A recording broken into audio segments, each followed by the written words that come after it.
During my last visit to Belgrade, I visited the Royal Palace. Today, the Royal Palace is the home of Crown Prince Alexander and his family.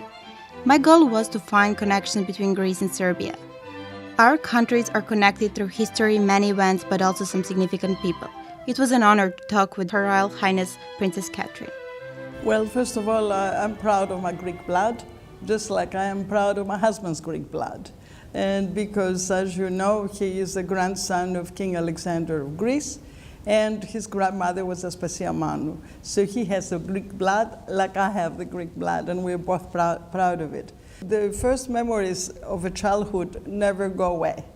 And for me, although Greece has changed and Athens has changed to a certain extent, for example, there used to be flower shops at the Constitution Square next to the parliament, one flower shop after the other. Well, somehow those have been eliminated, most of them. But the most important thing is the warmth of the Greek people. This is what I remember, because I was very young. I went to school in Switzerland when I was 15. And my memories are that this is a country where I have learned to love. I have learned to give. And it's a country that I was so happy there. All my friends and everything about Greece for me is very special. And is there any specific place, destination that you'd like to visit more than others? Well, the islands, like everybody else, I'm proud of the Greek islands. And I'm so happy that the people from these islands are so hospitable. And their hospitality in Greece is so amazing that you can see the tourists coming over and over and over again. This is how you know that we take care of the people. We make sure that the families that come there have a great time. And the repeated business that you see in the islands from the people year after year after year shows you that this is where it is. Of course, when it comes to Serbia, the Halkidiki is where, when somebody tells me I'm in Greece, I immediately say to them, the Serbian people, oh, you're in Halkidiki? Oh, of course I'm in Halkidiki. And they surprise me because a lot of them learn Greek words and Greek songs and everything, and when they have an opportunity, they prove it to me. I hear something Greek, they say ευχαριστώ, they say σας αγαπούμε, we love you, and things like that, and they know those words, and I'm very touched about that. Many girls want to be princess, but what was your dream? What did you want to be? To be honest with you, I wanted to be a spitting image of my mother because she was like a saint. And I have memories. Talking about memories, when I would go, we used to live behind the Royal Palace in Athens, and I went to school across the street practically of Queen Sofia. And we live in Rigili Street. So anyway, and my memories is that when I would go out with my mother to go, let's say, to a movie, we will never leave the house without the bags in our hands. And the bags inside had food, clothes, and everything. Because my mother knew most of the people who were in the corners of the street selling chestnuts in the winter and corn in the summer. And she used to say, hello, Maria, how are you? How is your daughter? Did she have her baby? Or she would say, hello, Yanis, how are you? Is your wife better? She always cared. These were her friends. She always cared about these people. And I used to say, Mommy, the movie will start. And we won't know exactly what it is. She says, before you receive, you have to give. So before we go and have the pleasure, we have to have the pleasure of giving. So the joy of giving was the biggest part of her life. How did you decide to study business? Well, I decided to start to do business because my father was a very strong businessman. Mm-hmm. And I was very interested in business. I felt that I had a brain that could solve things, could work things out, and also because I had the great need of helping people. And when you're in business, you're in a little bit better position to make a difference in the world. And that's what I wanted to do. All have a role in life. and we all have to fulfill it. Even if you're a princess, you have a role in life. The princess doesn't make, the title doesn't make the person. Yeah. It's the person that looks at the title and tries to make the best of it. And that's how I feel. People say sometimes to me, oh, I have never met a princess, or, oh my God, you're a princess. And I try to explain them that, you know, there is a lot of responsibilities with the fact that I'm a princess. For example, my daughter said, she got me a shirt that says, it's not easy to be a princess. And sometimes when I have a hard day, I like wearing it because it's not easy, but it's a privilege. And it is a huge responsibility. You said you don't wear the crown, but you have a heart. Yes, yes, because, you know, little children come here. You know, we have a lot of tourists because this compound was closed for 50 years. Nobody was allowed to come in to this palace. And when we came with my husband 17 years ago, in 2001, he said to me, I'm home, so my people have to be home.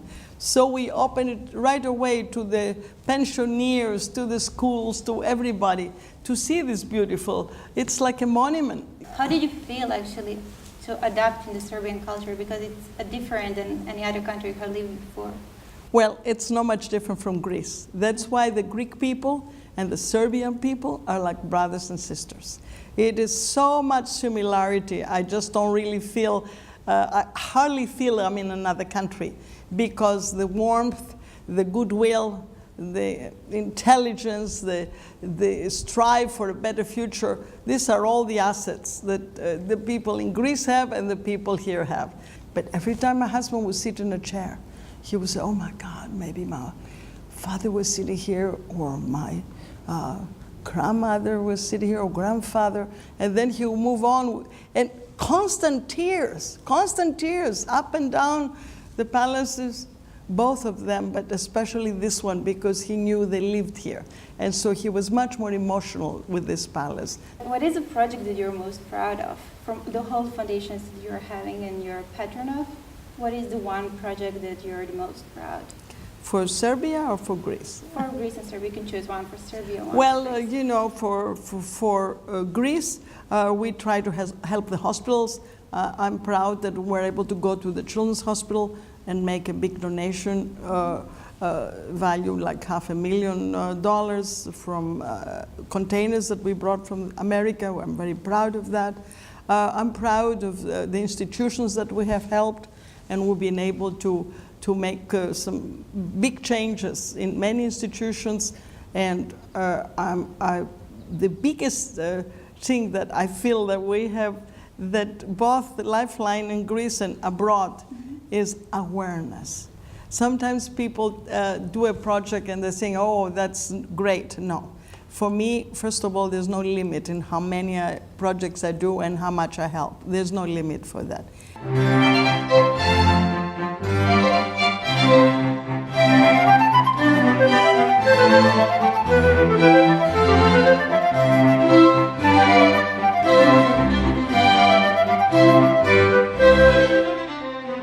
I would like to return now to the palace. What is your life as a princess different than the life of some lady who is working from 9 to 5?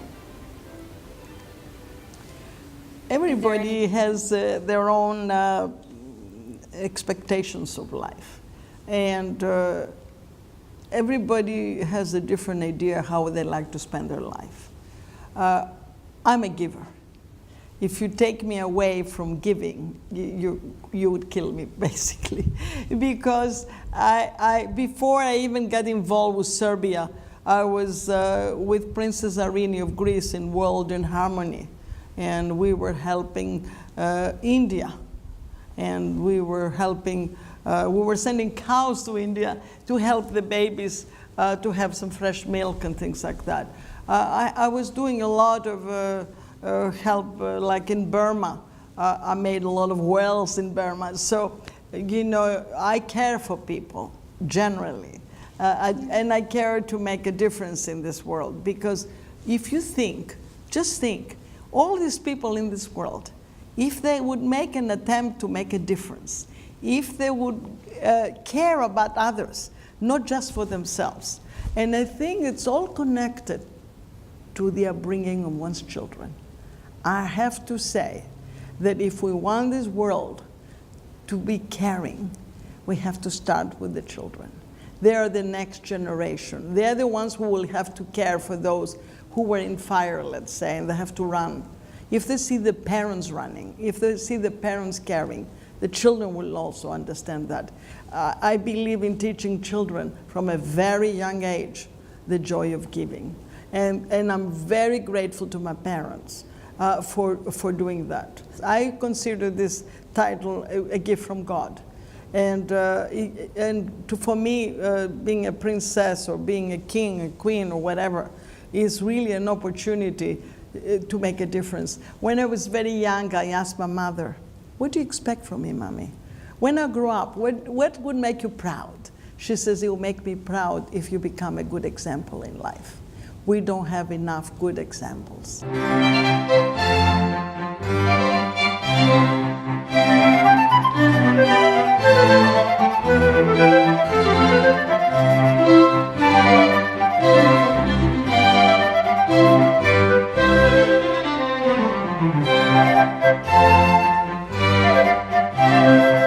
Stefan is the first little prince that was born in Serbia in 90 years.